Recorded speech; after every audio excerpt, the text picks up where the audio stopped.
Now finally we are in part C, and in part C we will have to prove that psi plus minus 0 and Hamiltonian applied on psi plus minus 0, and this thing is equal to E plus minus 1. So to prove this thing, let me start here that in part C we have to prove that psi plus minus 0 and h prime applied on psi plus minus 0 is equal to E plus minus 1.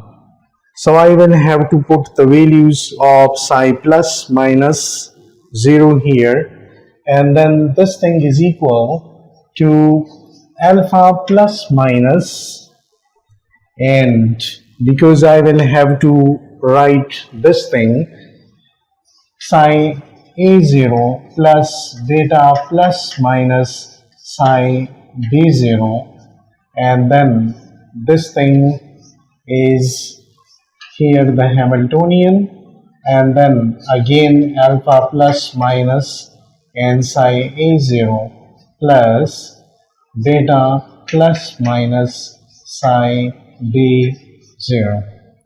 Now I will have to multiply them as usual as I did in the previous two parts. So it will be alpha plus minus, don't forget to write the conjugate here, and then alpha plus minus, and then we have psi a0 h prime psi a0 plus we have alpha plus minus, and then it is multiplied with beta plus minus, this one is conjugate, and we have psi a0 h prime psi b0. These are the first two terms, and then the next two terms are plus then beta plus minus conjugate and alpha plus minus and psi b0 h prime psi a0 plus, and then beta plus minus here conjugate and beta plus minus from here and psi b0 h prime psi b0 here. Now I will have to convert this thing into the Wᵢ notation. So this thing is equal to alpha plus minus and alpha plus minus, and this is WAA plus alpha plus minus beta plus minus, and this is WAB. And similarly, we have alpha plus minus beta plus minus conjugate and WBA plus beta plus minus and beta plus minus here, this term, the last term, and this is WBB. So we have successfully converted this into this Wᵢ form. Now equation 1, I will write beta in terms of alpha. So I can write that this thing is beta plus minus from here is equal to, as I did earlier, alpha plus minus over WAB and even E plus minus 1 minus WAA. So I have written the plus minus now with this, and then equation 2 implies I will write beta now in terms alpha now in terms of data.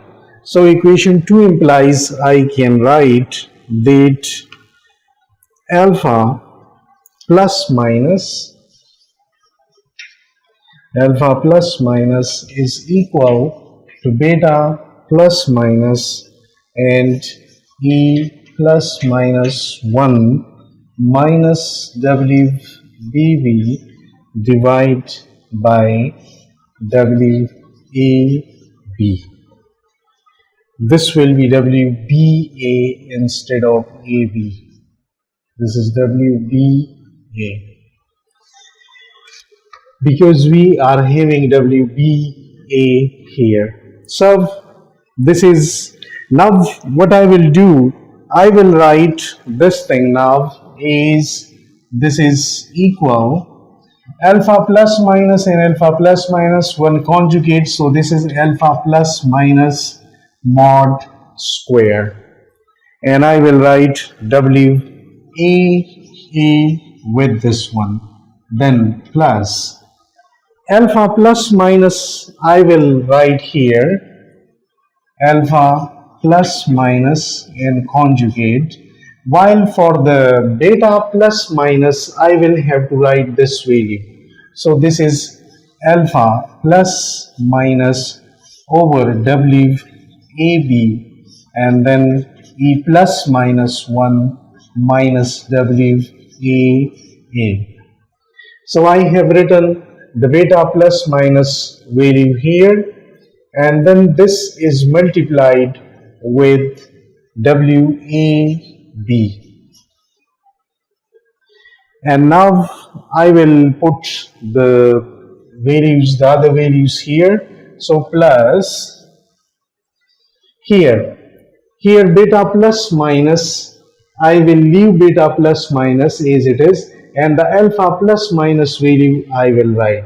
So beta plus minus and conjugate, this is a trick here, and alpha plus minus value I will write. So this is beta plus minus over WBA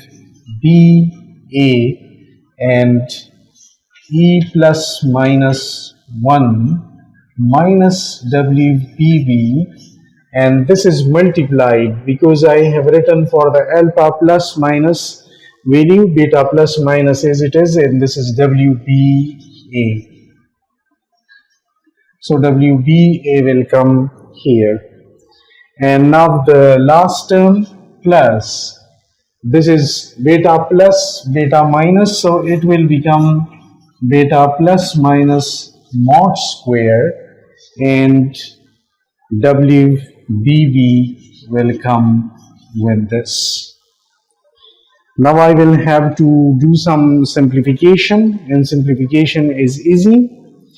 WAB is gone with WAB, while WBA is gone with WBA here. So I have to write this thing equal to alpha plus minus mod square WAA, and then this will be alpha plus minus mod square again, and E plus 1 E plus minus 1 minus WAA, while plus this term, this is beta plus minus mod square, and then E plus minus 1 minus WBB, and here this is plus beta plus minus mod square and WBB here. Now there is some cancellation possible, and that cancellation is or if I do one step further, like I will have to see this one, means it is easy, so it is not required to do this step. This is alpha plus minus mod square WAA. This one is minus alpha plus minus mod square WAA. So this term will cancel with this one. Similarly, this term will cancel with this one. So we are left with alpha plus minus mod square and then e plus minus 1, then plus beta plus minus mod square and e plus minus 1. I can take e plus minus 1 is common, then I can write alpha plus minus mod square plus beta plus minus mod square. And now from the normalization, I know that alpha plus minus mod square beta plus minus mod square, this thing is equal to 1. This is from the normalization that we have for alpha and beta, because we are writing it as a linear combination. So this thing is then equal to e plus minus 1. And this is the thing we want to prove. We started from here, we proved that this thing comes out to equal to this. So it means we have proved part C as well. And with this, a long problem ends up.